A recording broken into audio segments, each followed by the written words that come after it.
তো ফ্রেন্ড, আজকের ভিডিওতে আমি আপনাদেরকে দেখাবো ফোনপের মধ্যে ব্যাঙ্ক অ্যাকাউন্ট কিভাবে লিঙ্ক করবেন। আবার অনেকজন মানুষ আছেন যারা ফোনপের মধ্যে ব্যাঙ্ক অ্যাকাউন্ট লিঙ্ক করে রেখেছেন, তারা এখন চাইছেন সেই সব ব্যাঙ্ক অ্যাকাউন্টগুলোকে ফোনপে থেকে আনলিঙ্ক করতে। এক কথায় ফোনপের মধ্যে ব্যাঙ্ক অ্যাকাউন্ট কীভাবে লিঙ্ক করতে হয় বা ফোনপে থেকে ব্যাঙ্ক অ্যাকাউন্ট কীভাবে আনলিঙ্ক করতে হয়, দুখানা প্রসেসই আজকের এই ভিডিওতে আমি আপনাদেরকে দেখিয়ে দেবো। তো জাস্ট ভিডিওটা শুরু থেকে শেষ পর্যন্ত দেখুন। আর এইরকম আরও ইনফরমেটিভ ভিডিও পেতে আমাদের ফেসবুক পেজ বা ইউটিউব চ্যানেলটিকে ফলো বা সাবস্ক্রাইব করে রাখুন। তো চলুন আজকের ভিডিওটিকে আমরা স্টার্ট করি। এই কাজটা করার জন্য আপনার ফোনের ফোনপে অ্যাপ্লিকেশানটিকে ওপেন করে নেবেন। তো ফোনপে অ্যাপ্লিকেশানটিকে ওপেন করার পর টপ লেফট সাইড কর্নার দেখুন আপনার প্রোফাইল পিকচার বা লোগো আইকন পাবেন, এখানে আপনাকে ক্লিক করতে হবে। তো এখানে যখনই ক্লিক করে দেবেন, একটু স্ক্রল করে নিচের দিকে আসবেন, তো সর্বপ্রথম দেখুন একটা অপশান আপনাদের সামনে শো হচ্ছে ব্যাঙ্ক অ্যাকাউন্ট। জাস্ট এর উপরে আপনি ক্লিক করবেন। তো ব্যাঙ্ক অ্যাকাউন্টে যখন আপনি ক্লিক করে দেবেন, ফোনপের মধ্যে বর্তমান যে ব্যাঙ্ক অ্যাকাউন্টটি লিঙ্ক হয়ে আছে সেটা কিন্তু আপনার সামনে শো হবে। আপনি এখন চাইছেন নতুন ব্যাঙ্ক অ্যাকাউন্ট লিঙ্ক করতে, যার জন্য নিচের দিকে দেখুন একটা অপশান আপনাদের সামনে শো হবে add new bank account. Just এর উপরে আপনারা ক্লিক করবেন।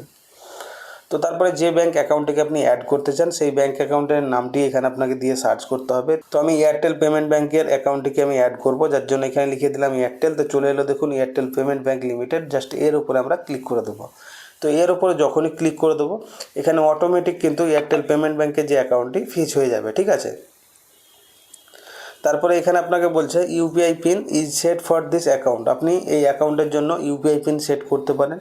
তো আপনারা যদি একদম নতুন হয়ে থাকেন তাহলে কিন্তু আপনাকে ইউপিআই পিন সেট করতে হবে, বা এয়ারটেল পেমেন্ট ব্যাঙ্ক খোলার সময় যে আপনি ইউপিআই পিনটা দিয়েছিলেন সেটাই কিন্তু সিলেক্ট হয়ে থাকবে। তো ফোনপের মধ্যে এই এয়ারটেল পেমেন্ট ব্যাঙ্কটিকে বা যে ব্যাঙ্কটিকে আপনি অ্যাড করতে চাইছেন এটাকে সঠিকভাবে লিঙ্ক করার জন্য নিচের দিকে দেখুন একটা অপশান পাচ্ছেন সেন্ড ₹1 টু এ ফ্রেন্ড, মানে যে কোনো আপনি একটা বন্ধুকে আপনি ৳1 পাঠান, যার জন্য এর উপর আপনারা সরাসরি ক্লিক করে দেবেন। তো এখানে আপনারা যখনই ক্লিক করবেন যে কোনো এক ব্যক্তিকে আপনি ৳1 এখান থেকে সেন্ড করে দেবেন। ৳1 যখন আপনি সেন্ড করতে যাবেন একটু আপনাকে নিচের দিকে ধ্যান দিতে হবে। আমি এখন যদি টাকাটা পাঠাই কিন্তু আমার স্টেট ব্যাঙ্ক থেকে টাকাটা কাটবে, যার জন্য এখানে স্টেট ব্যাঙ্কের লোগো আপনি দেখতেই পাচ্ছেন। তো এটাকে চেঞ্জ করতে হবে। চেঞ্জ করার জন্য এখানে দেখুন একটা অ্যারো আইকন পাচ্ছেন, অ্যারো আইকনে আপনি ক্লিক করবেন। অ্যারো আইকনে যখনই ক্লিক করে দেবেন আপনার ফোনপের মধ্যে যতগুলো ব্যাঙ্ক অ্যাকাউন্ট লিঙ্ক থাকবে তার লিস্ট কিন্তু এখান থেকে চলে আসবে। আপনি যেই ব্যাঙ্ক অ্যাকাউন্ট থেকে টাকা পাঠাতে চান সেই অ্যাকাউন্টের নিচে আপনি সিলেক্ট করবেন। তো আমি এয়ারটেল পেমেন্ট ব্যাঙ্ক থেকে পাঠাতে চাই, যার জন্য এখানে আমি ক্লিক করব। এয়ারটেল পেমেন্ট ব্যাঙ্কটিকে সিলেক্ট করার পর নিচের দিকে পাবেন কন্টিনিউ, এর উপর আপনারা ক্লিক করবেন। তারপরে নিচের দিকে পাবেন পে, এই পে আইকনে আপনারা ক্লিক করে দেবেন। পে আইকনে যখনই ক্লিক করে দেবেন আপনার এয়ারটেল পেমেন্ট ব্যাঙ্ক বা যেই ব্যাঙ্কের অ্যাকাউন্টটিকে আপনি অ্যাড করেছেন তার যে ইউপিআই পিনটা সেই ইউপিআই পিনটা আপনারা এখান থেকে দিয়ে দেবেন। দিয়ে দেওয়ার পর নিচের দিকে পে আইকন পাবেন, পে আইকনে আপনারা ক্লিক করে দেবেন। তো পে আইকনে যখনই ক্লিক করে দেবেন ৳1 কিন্তু আপনার সেই ফ্রেন্ডের কাছে চলে যাবে। ফ্রেন্ডের কাছে যখনই চলে যাবে নিচের দিকে পাবেন ওকে আইকন, ওকে আইকন আপনারা ক্লিক করে দেবেন। এক কথায় আপনার ফোনপের মধ্যে আপনার কিন্তু ব্যাঙ্ক অ্যাকাউন্ট লিঙ্ক হয়ে গেছে, ঠিক আছে। এবার দেখুন আপনার ফোনপের মধ্যে কখনো ব্যাঙ্ক অ্যাকাউন্ট লিঙ্ক হয়ে আছে এরকমভাবে কিন্তু আপনার সামনে লিস্ট শো হবে। এবার অনেকজন মানুষ আছেন যারা চাইছেন ফোনপের মধ্যে অনেক ব্যাঙ্ক অ্যাকাউন্ট লিঙ্ক আছে, সেই ব্যাঙ্ক অ্যাকাউন্টগুলোকে আমি আনলিঙ্ক করব। তারা কী করবেন, সরাসরি এখান থেকে ব্যাক হয়ে চলে আসবেন। এক কথায় ফোনপের মেন ইন্টারফেসে আপনারা চলে আসবেন।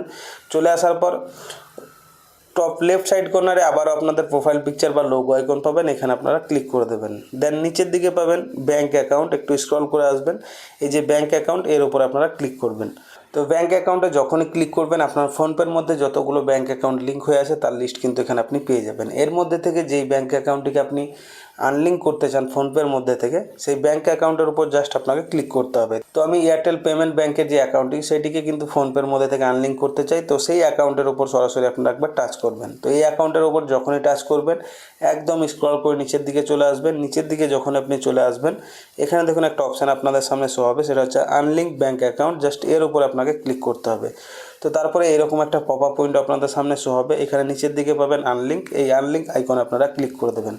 তো আনলিঙ্ক আইকনে যখনই ক্লিক করে দেবেন আপনার ফোনপের মধ্যে থেকে কিন্তু সেই ব্যাঙ্ক অ্যাকাউন্টটি আনলিঙ্ক হয়ে যাবে।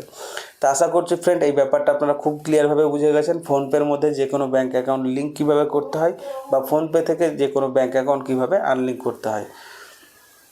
তো এই ব্যাপারটা নিয়ে যদি আপনাদের কোনো কিছু বুঝতে অসুবিধা হয়ে থাকে বা কোনো কিছু জানার থেকে থাকে নিচে কমেন্ট বক্সে কমেন্ট করে জানাতে ভুলবেন না, আমি ডেফিনেটলি তার উত্তর কিন্তু দিয়ে দেবো। আর এইরকম আরও ইনফরমেটিভ ভিডিও পেতে প্লিজ সাবস্ক্রাইব অ্যান্ড ফলো বিঞ্চিনা ওয়াইটি।